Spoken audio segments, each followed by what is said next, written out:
রঘু ডাকাতের বিদেশে গান শুটিং, সেটাও আবার নাচের গান। Hey guys, welcome to my channel. আমি মহারাজা। এখন আমরা কথা বলবো এই বিষয়টাকে নিয়ে। তার আগে একটা দারুণ বিষয় শেয়ার করি।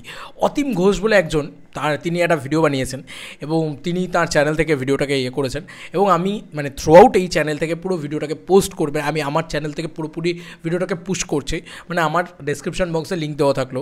যারা দেখোনি এখনও অবধি, আমার মনে হয় তার ভিডিওটা দেখো।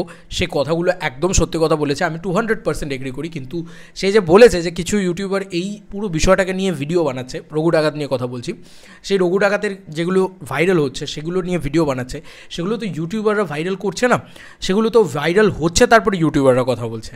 আমার মনে হয় সেটা অ্যাকচুয়ালিতে আসল বাস্তব আর কি। যেটা বাস্তব সেটা আমার মনে হয় বলা উচিত অ্যাকচুয়ালিতে। তো কি করা যাবে বলো? আমরা সবাই চাই যে রঘু ডাকাতের ভালো হোক।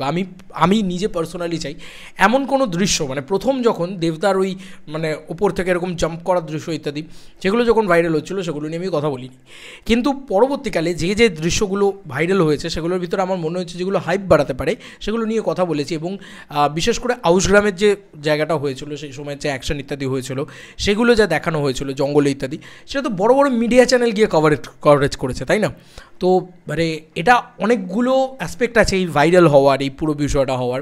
তো অ্যাকচুয়ালি তো অনেকে বলছে, দেখো দিলসে দেবিয়ান বা ফ্যান গ্রুপ একটা দিলসে দেবিয়ান করছে বা একটা এ করছে বা একটা ও করছে, এরকম না ব্যাপারটা ভাইরাল হয়ে যাচ্ছে। কারণ ওটার নামটা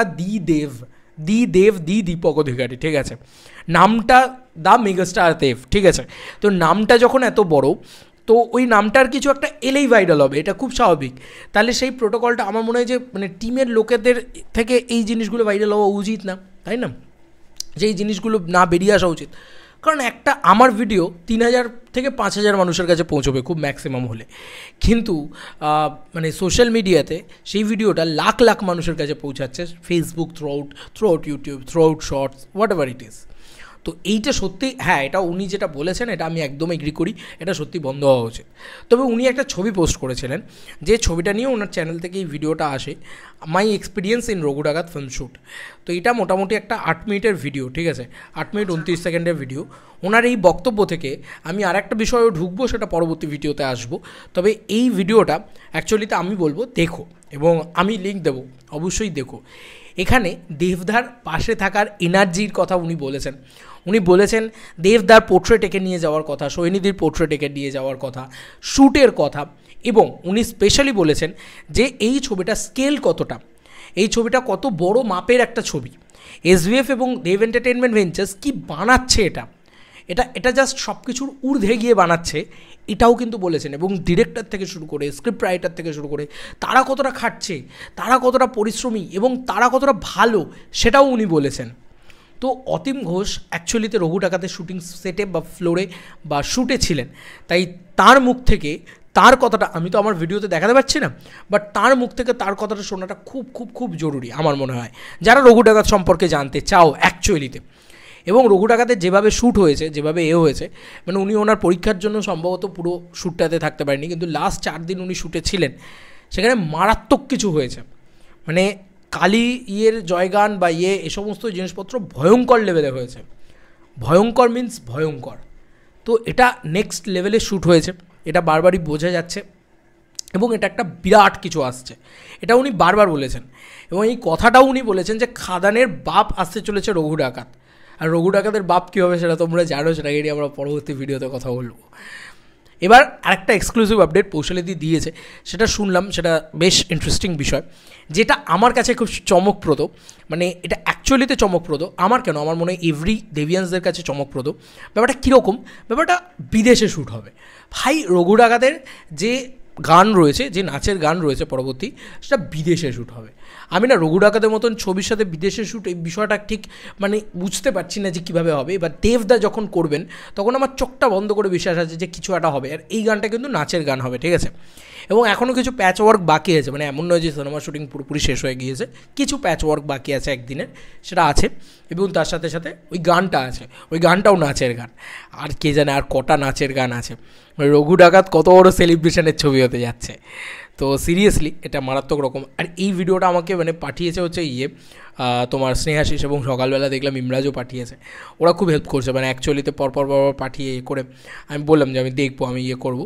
তো অ্যাকচুয়ালিতে না মানে এই ইয়েটা এবং অলরেডি এই এক্সপিরিয়েন্সের ইয়েটা মারাত্মক রকম। এবং কালকে কিছু ছবি ইত্যাদি বেরিয়েছিল, সেগুলো তো লিকড এবং বড় বড় পেজ থেকে লিকড, সেগুলো তোমাদেরকে দেখিয়েছি। তো রঘু ডাকাত অলমোস্ট শ্যুট ডান বলা যেতে পারে। আর একদিনের শ্যুট প্যাচওয়ার্ক বাকি রয়েছে এবং বিদেশের একটা গান আইটেম সং বলছি, সরি আইটেম সং কিনা জানি না বাবা, বলতে পারছি না।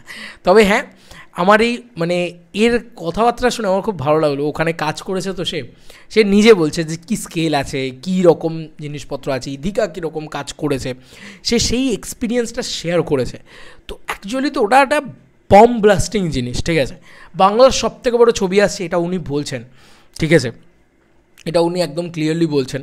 এবং বাংলা ছবি অলরেডি ওই স্বর্ণযুগে টার্ন করে গেছে, ঠিক আছে, যেখানে শুধু বক্স অফিসে আসবে, শুধু ধামাকা হবে, শুধু মাস অ্যাকশন হবে, শুধু বড় বড় ছবি হবে। সেই জিনিসটাই কিন্তু অলরেডি টার্ন করে গেছে, কারণ অনেকগুলো ছবি উনি বলছেন যে ইন ফিউচারও আসবে, সেটা জিদ্দার হতে পারে, সেটা দেবদার হতে পারে, সব বড় ছবি, ঠিক আছে।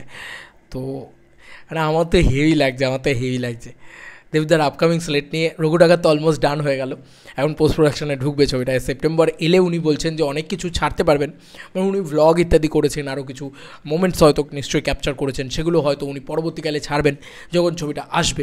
ছবিটার কোনো ক্ষতি না আমি চাই, না তুমি চাও, না কেউ চায়। রঘু ডাকাতের কোনো ক্ষতি আমরা কেউ চাই না। রঘু ডাকাত যাতে আরও বড় বক্স অফিসে কালেকশন করতে পারে, সেটা আমাদের প্রত্যেকে দেখার এবং আমরা লড়ে যাবো ভাই এই ছবিটাকে নিয়ে। এই ছবিটার সামনে কেউ টিকবে বলে তো আমার মনে হচ্ছে না। যা সমস্ত সব জিনিসপত্র হচ্ছে, এটা আমার মনে হয় না অন্য কোনো ছবি নিয়ে হচ্ছে, ঠিক আছে। তো তোমাদের কার কি মতামত এই ভিডিওটাকে নিয়ে জানিও কমেন্ট সেকশনে। চলো বন্ধুরা, নতুন কোনো ভিডিওতে দেখা হবে, ভাই।